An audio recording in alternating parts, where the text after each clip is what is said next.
Hey, good morning. It is Good Friday. Happy Easter weekend to all of you. It's great to be with you.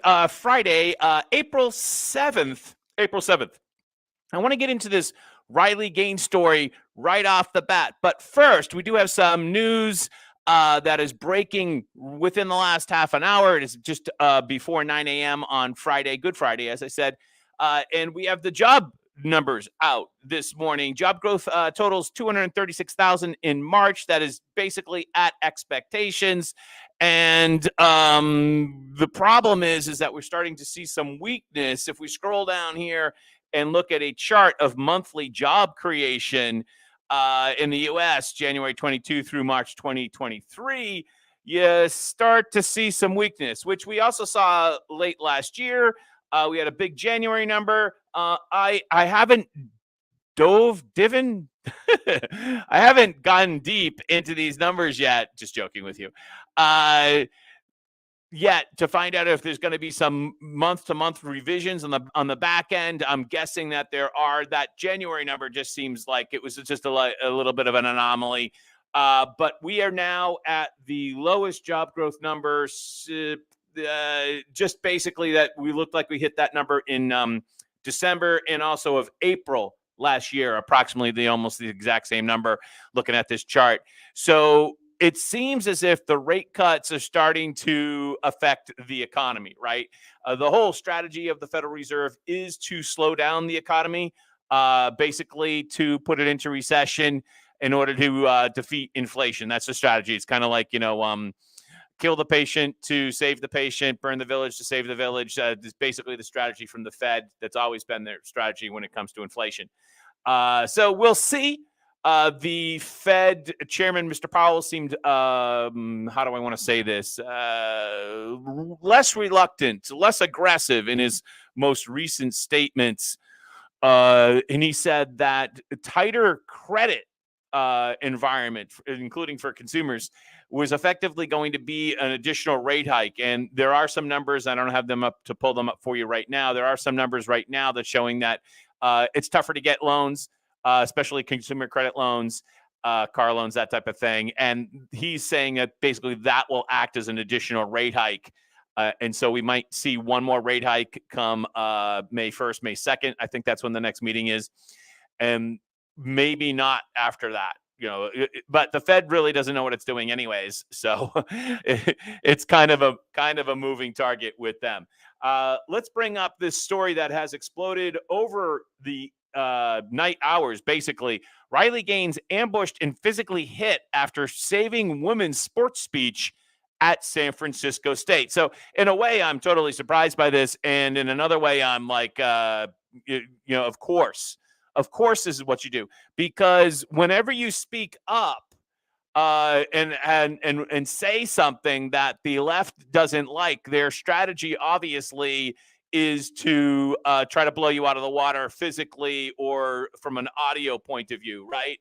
That's their absolute positively strategy. I saw that for myself when I was from the courthouse on Tuesday. And you may have seen this as well, where Marjorie Taylor Greene showed up and all the leftists showed up with their whistles and their drums and did everything possible so that you could not hear Marjorie Taylor Greene. And I was maybe 15 yards from her. I couldn't even see her, but she was right there. You could kind of see in the middle, but couldn't hear a thing. All you could hear was the whistles that the left handed out. And that's their strategy, right?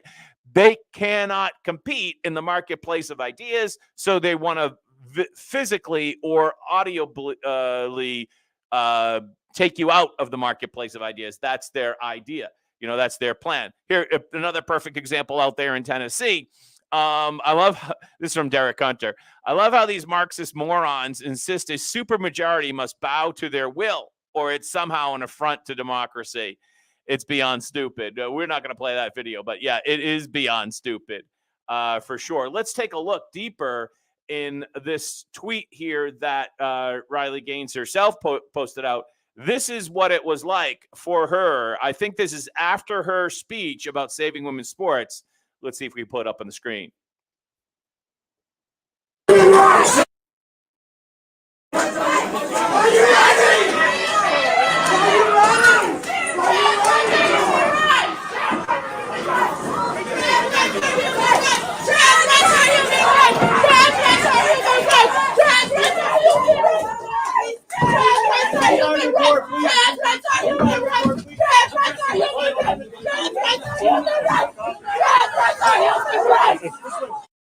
she's screaming trans rights are humans' rights or something like that. It gets worse. Watch this. Yeah, you fucking transphobic bitch. I fucking see you. Trans rights are human rights. Trans rights are human rights. From what I understand, this is like Riley Gaines' point of view. So I think she's holding the phone in a kind of a blue sweatshirt. And this is just like an amazing thing. Clearly, there were police here. They're at the end of the hallway, but they were either not enough of them or not deployed properly. We'll leave that to, obviously, that needs to be investigated.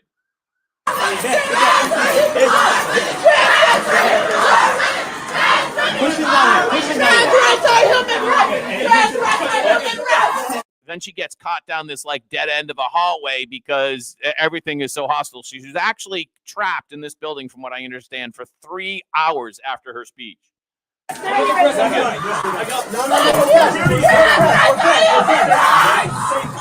If you scream it louder, it doesn't make it any less false or more false. You know what I'm trying to say.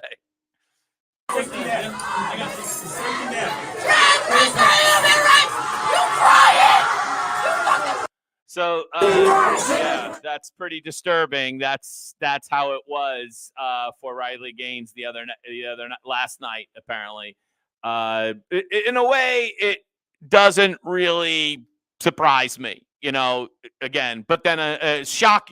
The shock is worn off. I mean, there's so many of these incidences that you kind of get dull to it, don't you? Here is a group of students basically kidnapping her and trying to bribe her so she can leave the building safely. Here we go. Here, let's play this video. And what we're hoping to do is to keep things peaceful and make her lose her pride and move forward. Okay. Yeah, tell her to pay us. Tell her to pay us, and then she could go. $10 each.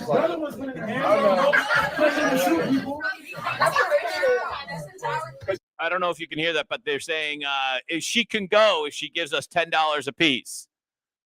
You know, that sounds like a crime to me. I don't know. I got paid for this shit, so we could get paid for it too. On a public campus that we abuse. So what's the end goal here? We're cooperating, so what's next? So they need to do their job. We created a path. It's here. I can't speak to all of you when we're over talking to each other. We're not going to hear each other. Don't let her hold. So this is apparently the leader, and he can't hear anything. He's also kind of soft talking himself, so like it's difficult to hear. You're on to you. There's a difference.